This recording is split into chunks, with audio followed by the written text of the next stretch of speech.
Hey guys, welcome to week one, day six of my Hypertrophy 1.0 program. Today is day two of legs for this week. By the way, you guys can download the program for free in the description if you so choose. If you want to follow along, that'd be awesome. But anyway, we're starting off this particular leg day with some Romanian deadlifts, the barbell variation. Last time we did dumbbell Romanian deadlifts, but today we're going to do the barbell variation because I feel like it's easier to load and kind of easier to get locked in with this particular variation. And this is just a great exercise for the whole entire posterior chain of the body. I mean, you're hitting so many different muscle groups when you are doing a Romanian deadlift in this fashion. If you're going to go heavy on this exercise, I love to strap up because you don't want your grip strength to be the limiting factor in how much weight you can put up, because this is one of those movements where you're going to be getting strong really quickly. So you don't want your grip strength to get in the way of how much weight you can actually lift. Another thing is I like to use a belt too, so that I can focus more on my hamstrings rather than, having my core be even a limiting factor, which it probably wouldn't be, but I think that I can get out a few more repetitions when I have a belt on. This one was like $35 online. So you can get these things for pretty cheap. I'm gonna try and go for about 8 reps. I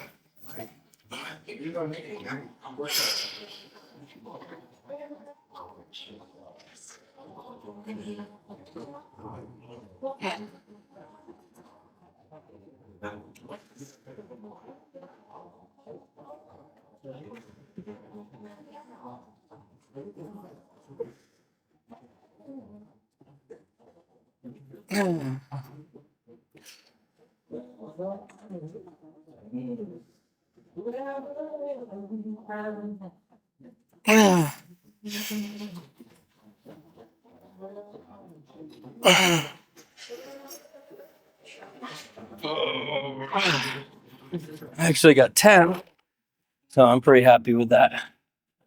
I think that probably the most important form tip here, or form cue, is to be pushing back with your hips first and foremost instead of lowering with your back. So if you're just lowering with your back, then you're not going to be getting that pushback with your hips. And after all, this particular movement is a hip hinge. So it's very important that you're engaging your glutes and your hamstrings when initiating each and every concentric part of the repetition. That's a very, very important point, since that is a function of the Romanian deadlift. Another thing is you really want to keep the bar tracking over your knees. If you're way out in front of you, then it's going to throw off your mechanics a ton.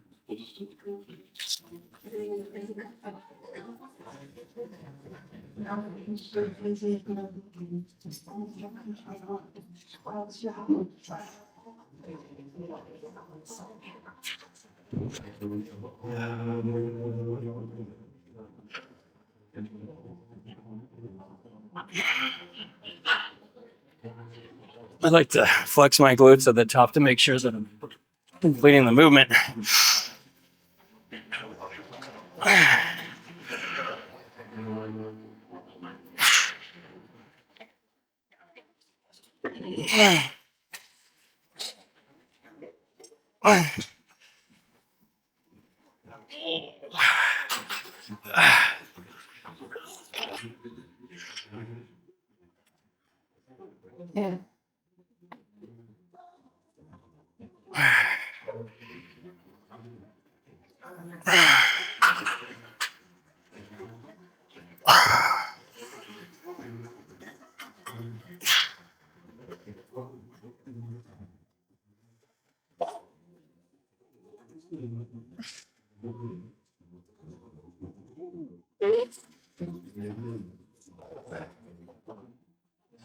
Next, we have the conventional leg press, the plated version machine. And I like adding the leg press in on days when we're doing a heavy deadlift or Romanian deadlift of that sort, because after doing that, usually you don't really have enough stamina to do like heavy squats. At least you can't be doing that every single leg day, I'd reckon. I'd say that it would eventually catch up to you and it would just be too much of a mental hurdle to pass. And it may result in you even missing some days of the gym. And that's the last thing that we want to happen. So I think that it's a good strategy to implement something really challenging like a barbell Romanian deadlift, and then something still like stimulating, but not something that's extremely taxing like a squat would be. So instead, we're doing the leg press today. And on this one, I'm going kind of light because I haven't leg pressed in a while. And we're just going to see how it feels. I'm going to do a little bit higher rep, probably aim for at least 10 to 15 repetitions of this lift. So yeah, I think the main like form tip is try not to let your pelvis tilt too much. And if you're struggling with flexibility and your pelvis is tipping, then try widening your stance, because it may be a anatomy issue rather than a form issue. So I kind of have like a wider stance because of my biomechanics. I'm trying not to let that pelvis tilt. It wants to.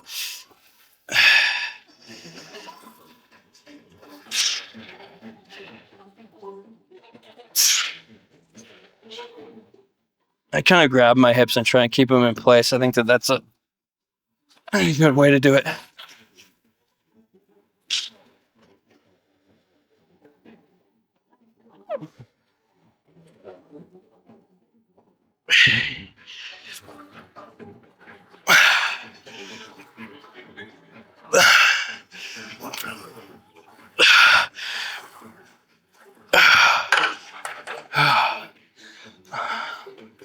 I'll be honest, I'm pretty tired today because I worked a lot this morning. But you know, I'm still here because I'm not gonna miss a workout just because I'm tired. So we're going through it. But you know what? I'm gonna make it through. And I'm gonna be happy afterwards.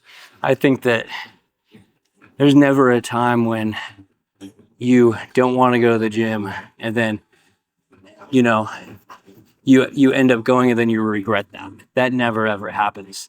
There's never a day that goes by when I had those feelings of quitting and I didn't go, and then I was like, oh, I'm glad I didn't go. You know, it's always those times when the tough, I forgot what the saying is, but just looking back, I've never regretted doing a gym session, even if I felt like crap. As long as I'm not missing something important to my life, then why wouldn't I use my free time in the gym? You know, the gym just has so many benefits, and whenever I don't go for a prolonged period of time, say a week or two because of like final exams or whatever, back when I was in college, I would always feel it catching up to me, you know, whether it was just me feeling like I was out of shape or it was just like a mental attitude where I'm like, oh shit, I just feel like crap. You know, I have to go and get a workout in, whether it be lifting weights or going for a run or whatever. It solves so many problems. I bet that some of you notice my shoes. I do wear like kind of weightlifting shoes. I only wear them on my leg days just because I like having the stable base of support when I'm doing something like an RDL or a leg press. I just think that having that force transfer where your foot is flat on the ground and you got a wide base where it's really stable, that is very, very important, because once you're more stable like that, you'll find it easier to put up weight. The last thing you want when you're lifting heavy is for yourself to be wobbling. You know, I went ice skating a few months ago at least, and I rented some of their ice skates, and they were so wobbly that when I was ice skating, I felt like I would just snap an ankle or something. And then I traded them out for new skates, and they were much more stable. And all of a sudden I learned like that, you know, it was so much easier and I wasn't so afraid. So anyway, what I'm trying to say is that when you're squatting or deadlifting or even doing this, wearing something like running shoes with the extra cushion may not be in your best interest. It's definitely not a bad thing if that's what you prefer. However, I would say try barefoot, see how that feels. Try Converse, you know, anything where it's just flat. I think that, I mean, everybody has their own preferences, don't get me wrong, but I'd say if you haven't tried it, then you should, just to see what's up, just to see if you like it. Anyway, set number 2.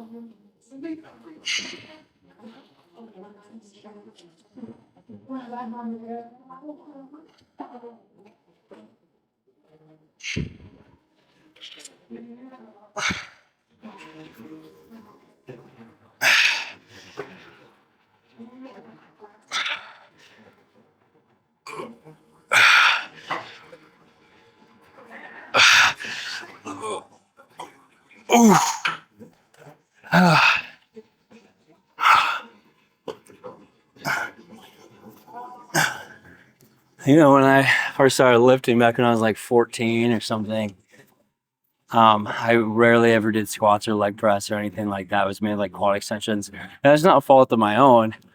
That's because that's what my dad and his friend that I would go with all the time preferred to do, especially in a busy gym like this. They are athletes, so they feel like they don't need to squat, though I think everybody should be squatting if you can. Anyway, my tune has definitely changed. I definitely enjoy bigger barbell movements and leg presses and stuff like that much more than I used to.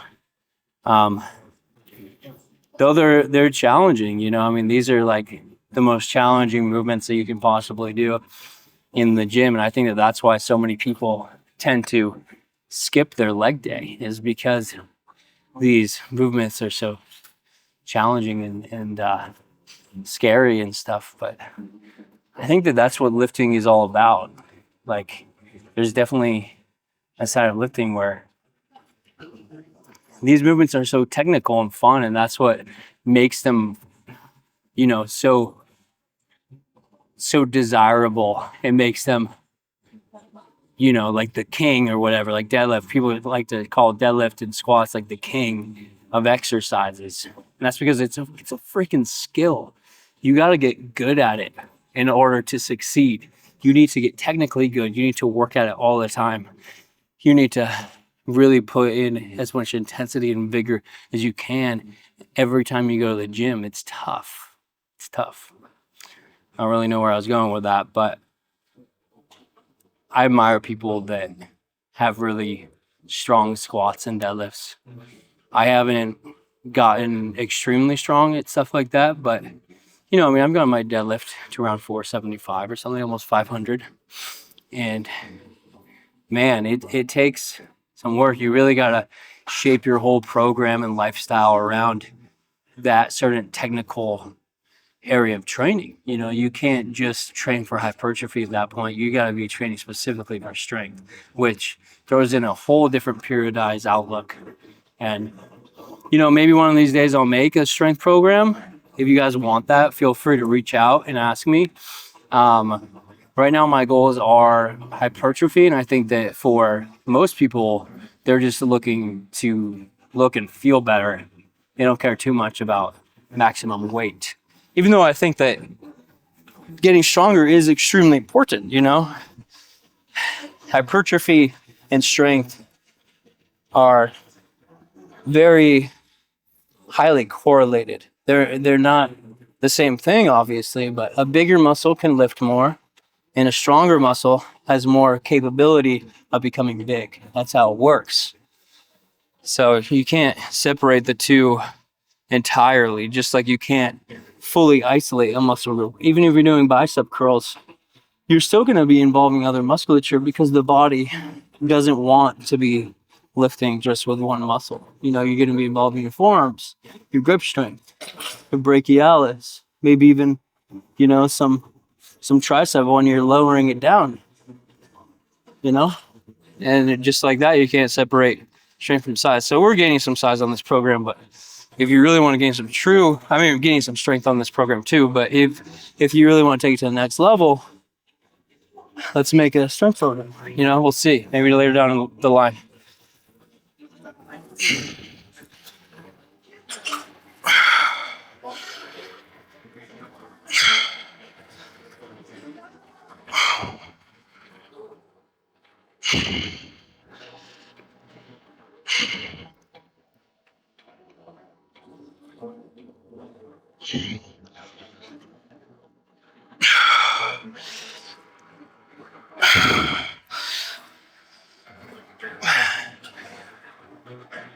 Oh my.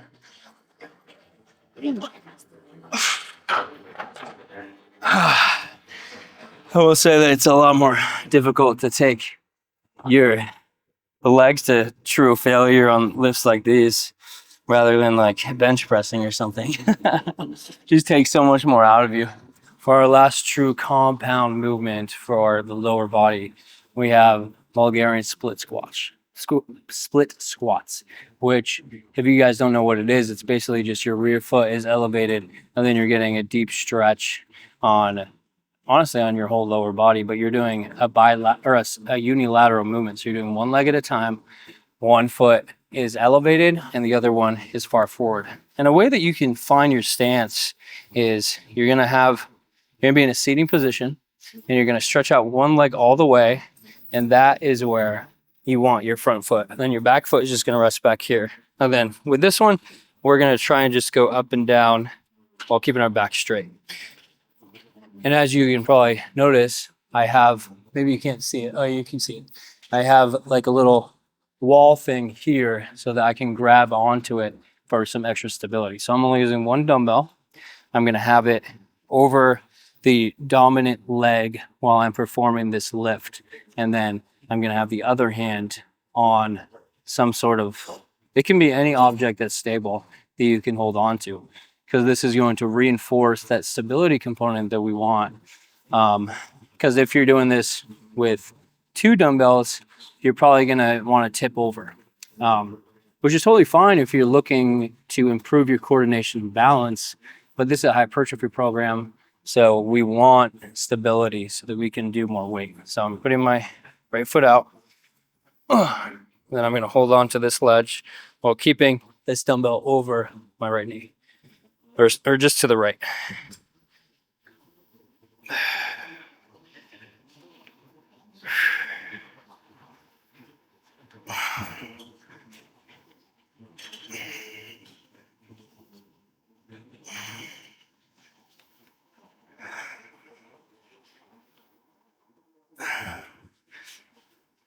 Try not to use that other hand that's not holding the dumbbell for support as like a crutch, because you can definitely use it to kind of propel yourself upward. Try to avoid that.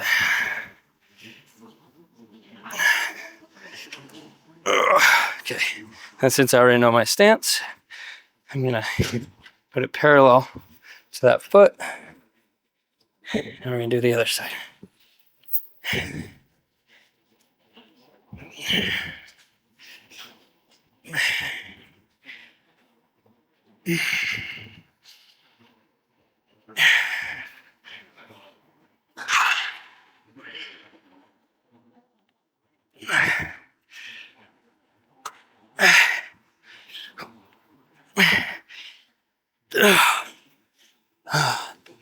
I really love doing this on a Smith machine, because on a Smith machine you have that barbell that can be locked into place, and you can throw the top of your foot on to that barbell, and it can kind of like act as a swivel while you're doing it.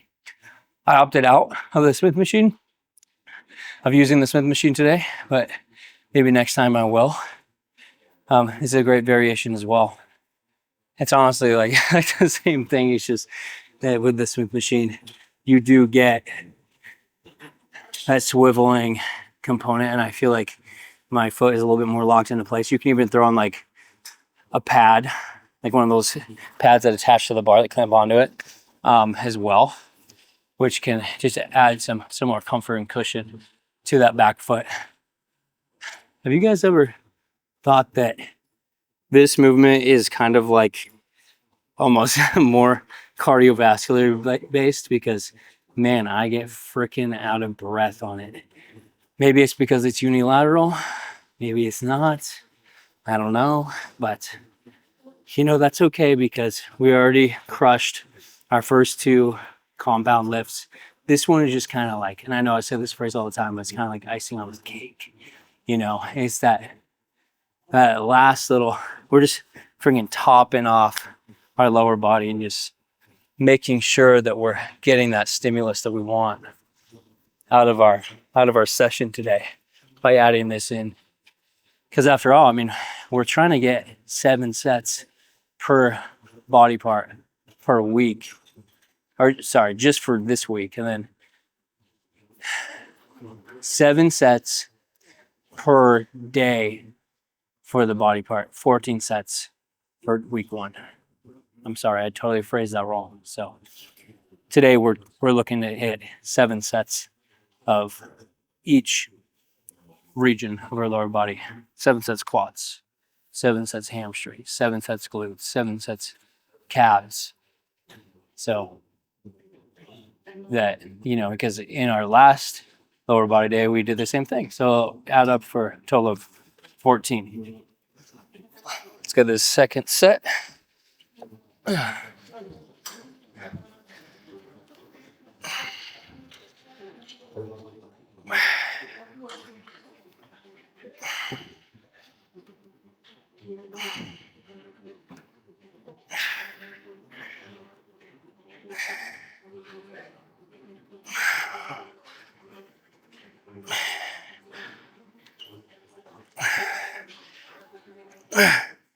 Some people are like afraid of their knee going over their toe. I think it's totally fine. In fact, that increases the range of motion on each leg, which is what we want. We want as much of a range of motion as we can possibly muster. So don't worry too much about that one. If you can help it.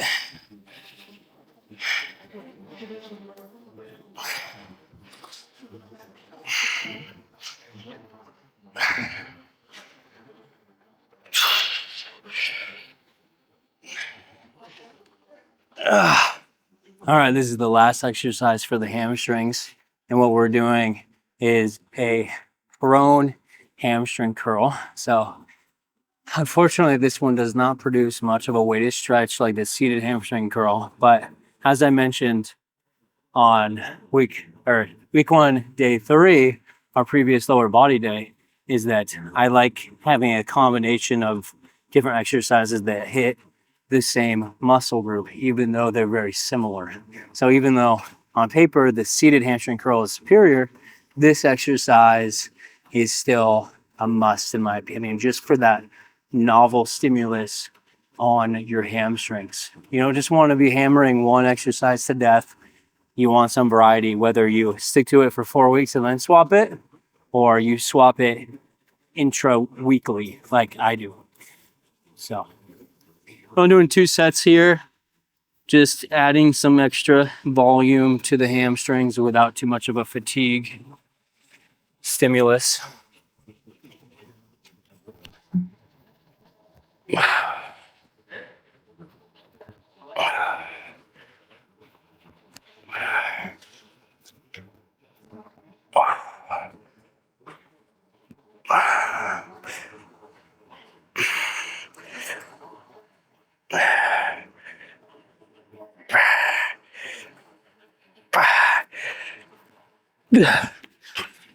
You could even do like some Nordic curls if you wanted to, but those things are freaking difficult. It's one of the hardest movements I've ever done. I don't think I can do more than like a rep or 2. Very, very challenging movement. And what we're after, as I just mentioned, is some extra volume without crushing our nervous system and our recovery. We're just getting the extra volume without destroying ourselves. And that's what that lift would most certainly be doing. It would definitely be just destroying our recoverability. So I'm sorry if I like destroyed your ears on the last set with my mic hitting this this pad. And I'm sorry that I'm probably going to end up doing it again. I apologize.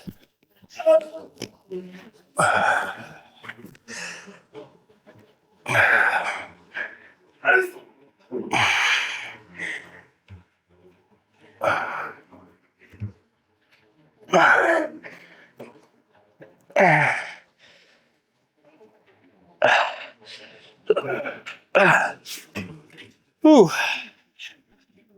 In the same vein as the prone hamstring curls, we're finishing off our quads with some leg extensions. So exact same type of deal. You could also be doing like some sissy squats or something where you're on your toes if you want, or you could be doing some reverse Nordics. Those both work, but I like this one because we're not destroying ourselves. We're just getting in some extra volume.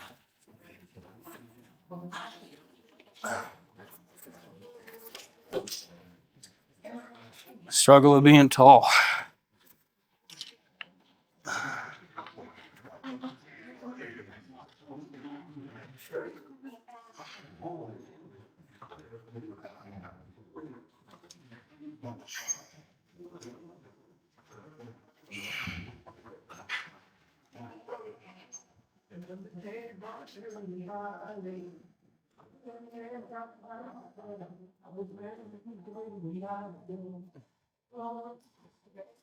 Something that you probably didn't know about the leg extension machine is you really want to place it as far back as you can and then lean all the way back, because when your quad is back behind your body like this, you're enacting a greater stretch.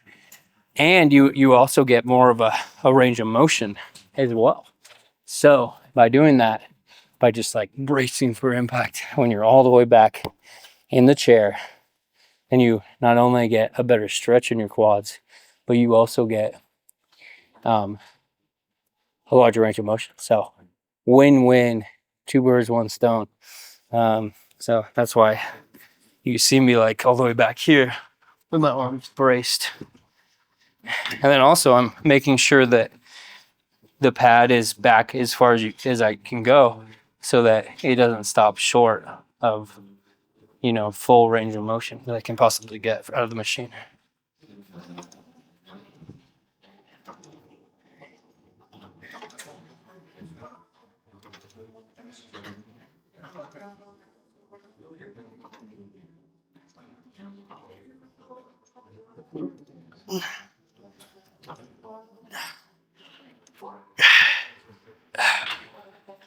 Today, like every lower body day, we're finishing off with some calf raises, because you don't hit your calves very hard in any of the other movements that we're performing. All the other movements are for the major muscle groups of the lower body. So we're not really hitting our calves, even on something like the deadlift, the Romanian deadlift. Even though you're bending a little bit, you're not getting that what is that, plantar flexion? You're not getting that plantar flexion that you need to contract your calf muscles. And therefore, the best you're getting is an isometric contraction, which is not ideal. So we do some direct calf work at the end. I do, at least. And this is actually my favorite calf raise machine, because I think that a standing calf raise is superior over a seated. I mentioned on day 3 of week 1 that the seated calf raise only contracts the soleus, and that's not even half of the calf musculature. The gastroc is the larger of the two heads, and therefore a calf raise where your knee is completely flexed is going to be imperative. Is that the right word? It's going to be required. I'll probably need to remove the background music from this video, because I keep running into copyright issues on YouTube because of LA Fitness. Their like gym soundtrack has a ton of music that I can't actually play in video. But anyway, what I'm trying to say is that Pearl Jam's on, and I freaking love this song. They just played the solo to Alive, which is just such a badass. They're still playing it. Such a freaking badass solo. I wish you guys could hear it.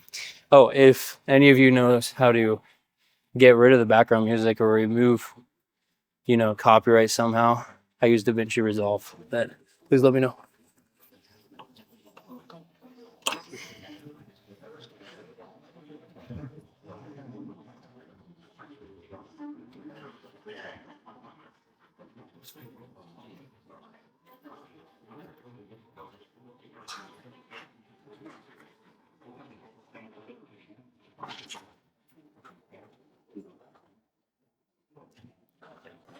I'm sure that some of you will notice that I do not include hip abduction or adduction machines into my program. And that's for just the simple fact that I'm doing so much on my leg days that I don't really want to include that much volume, but you guys can totally include it if you want. I don't think that it's very taxing to your recovery. So if you guys feel like you want some of that type of stimulus, then please include it. I think that the only people that truly need it are ones that where their knees cave in or go too far out on something like a squat. If you don't have that problem, you probably don't need to use those exercises.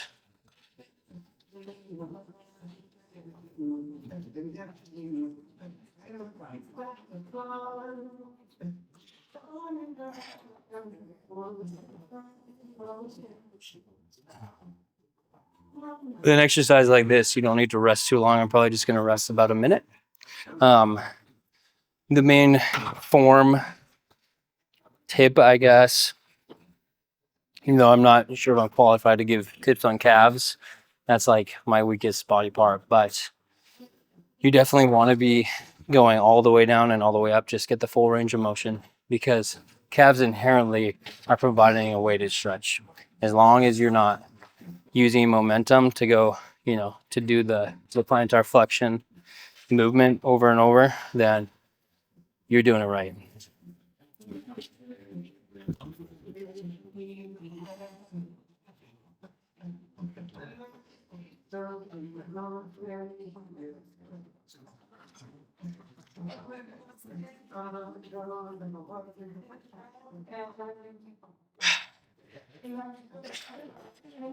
I know that on the program I have the seated machine calf raise programmed in.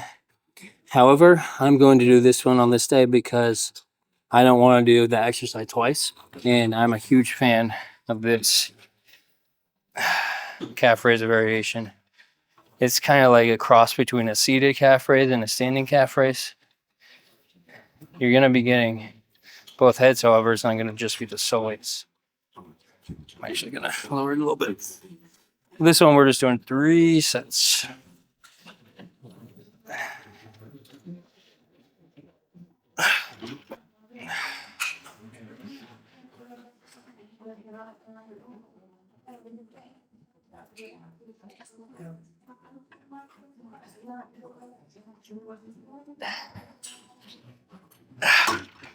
Oh, only one more set to go. I feel like I'm rushing my calves a little bit. I'd be a hypocrite if I told you guys not to rush it at this point. But in the future weeks ahead, I'm definitely going to be trying my hardest not to rush my calf sets. This is week 1, so I think that we're all just kind of figuring out the program, figuring out how it's going to jive in our day-to-day lives, what our weights are at, try and lock in your form, all that jazz. The rest will come later, trust me. Just keep working at it each and every day.